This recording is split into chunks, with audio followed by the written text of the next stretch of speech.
Hi guys! So today I will do a TED Talk video segment. This video is for my assignment in Integrated Public Presentation class, and my name is Sabita Nuha Zahida with the last 3 digits of my student number is 095. And let's get started with the TED Talk video. So first of all, I would like to start by showing you a thing. It is this book. This book is a tutorial book about how to pray properly as a Muslim woman. So, what is the correlation with today's topic? When I was younger, I took book like this could teach someone about how to become a good person. I thought that if a place was religiously enough, then naturally the people inside the place would also be kind, be fair, and also compassionate. But this thinking is really naive, and it changed completely when I was 15 years old. So, long story, I entered an Islamic boarding school that changed about how I saw the world. So, I actually never planned to go there, never. My dream school was this school that is I worked really hard to get into, and I was also in acceleration program in junior high school. So I finished school in only 2 years, and I thought if I study really hard, then things would go according to plan, and my future would be set. But yeah, I didn't get accepted, guys. And honestly, that rejection hurt me more than I expected because yeah, I was really heartbroken. And it was during COVID 19. I actually never go out and I never visit the boarding school that my parents choose for me after my failed one. And when I was arrived there for the very first time, I really had no idea what kind of place I would get into, what kind of place it actually was. And I was really shocked when I got there, guys, because the girls' building was old and it was damaged and there was leaks somewhere, and the tables and the chairs were also broken. It was bad, guys, and the classroom were also mixed. No, the building school was also mixed with junior high school student because there wasn't enough space for us. But the building wasn't the craziest part, guys, because the craziest part was the building that my parents visited before registering me was actually the boys building. And my parents love me so much and they think education is important. I didn't think that they would choose that kind of school for me willingly. And yeah, turns out it was right. The school never showed my parents the girls building and the girls education one. And that was the very first time I realized about how normalized inequality between gender could be. While why? We are human beings too. Even if our gender different in terms of education, we should be equal. Not only were the facilities in the school was different, the education were completely different too. They treated the boys and the girls very differently. The boys were treated like they need to have a good education, and the girls was like teachers would also like to the girls like girls don't need to study too much. They just need to learn about the religion because we will teach our child someday in the future. And the boys were treated like they need to study hard to get a job and to plan their future. And as someone who genuinely loved learning, hearing that was heartbreaking, and I was really sad for a long time. Like, I kept thinking, why does intelligence suddenly matter less when it belongs to a girl? I was really sad, guys. And turns out the academics weren't even the hardest part of this school because life in the dormitory was worse. Life in the room was so much worse. There was a lot of seniority. The senior bullied the new student constantly, and one time I was even told to wash the senior's underwear. Yuck! And another friend of mine was also got bullied a lot and almost every day for just wearing a niqab. And I don't think she did anything wrong. Everybody and the senior was simply jealous because yeah, she was smart, she was pretty, she was religious.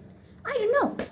And other than that, the food was also really hard, guys. Like, meals were served in one basin for around 20 students in one room, including seniors. They always eat first. They knew which part is the best, and we are new students, so we are shy. And sometimes, because of that, there was barely anything left of the food. I already had a stomach problem before entering the school, but because I couldn't eat properly, my condition became much worse. And at one point, I was bedridden for almost like a week because I fainted in my school. And yeah, it was because of my stomach problem, because I didn't get the nutrition that I needed.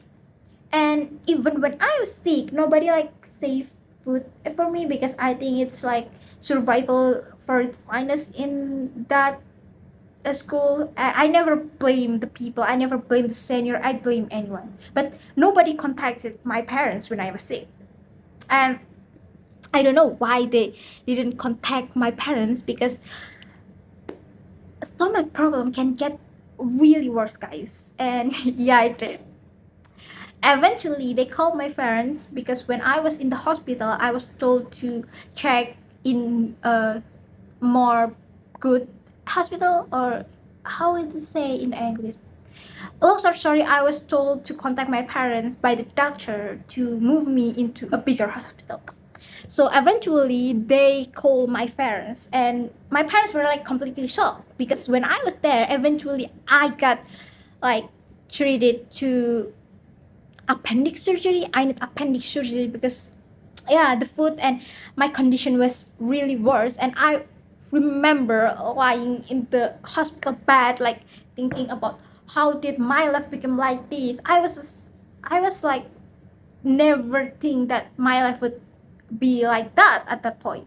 And at the same time, because of this condition of me and my life in the dormitory in the school, my parents were fighting a lot at home. They blame each other for the school choices. And yeah, they almost like, it was like everything in my life like was falling apart all at once. My education, my family, my life was completely falling apart because just one choices.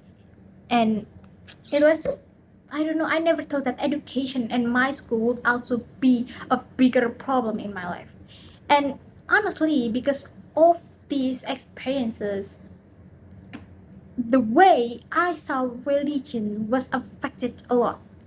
I refused to pray, I didn't believe in anything, and I think that everything that I learned since I was a child was complete lies. Yeah.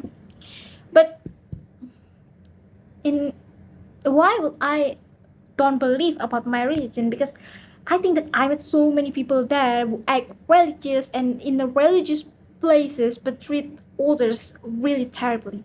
And for a very long time, I blame religion for what happened to me, for that experiences.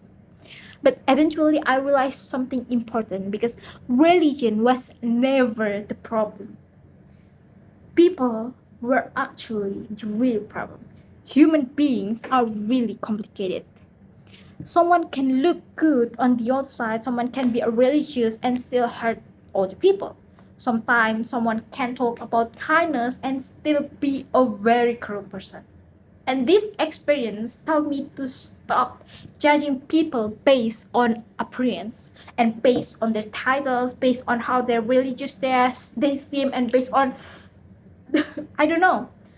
Because at the end of the day, I just believe what I see. And goodness is not about what people claim to believe, what people claim there there are to be. It's about like how people treat others when no one is watching. And I think that realization changed me forever, because now every time I saw people, even if they are good in, they're representing something good, they're representing a good institution, they're representing a good cause, I still like be cautious, because I didn't know about what kind of people they are.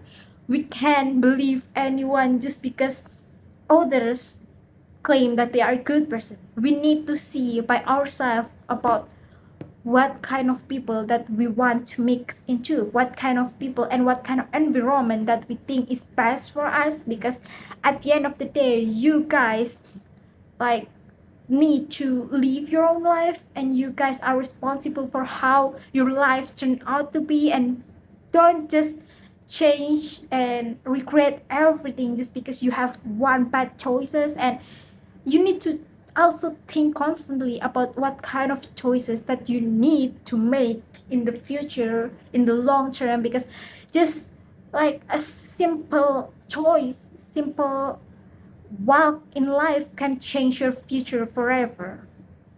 I think that's it for my today's title. Thank you very much, and I hope that everybody can learn from what I experienced and will not follow it. I don't know. Thank you very much, guys.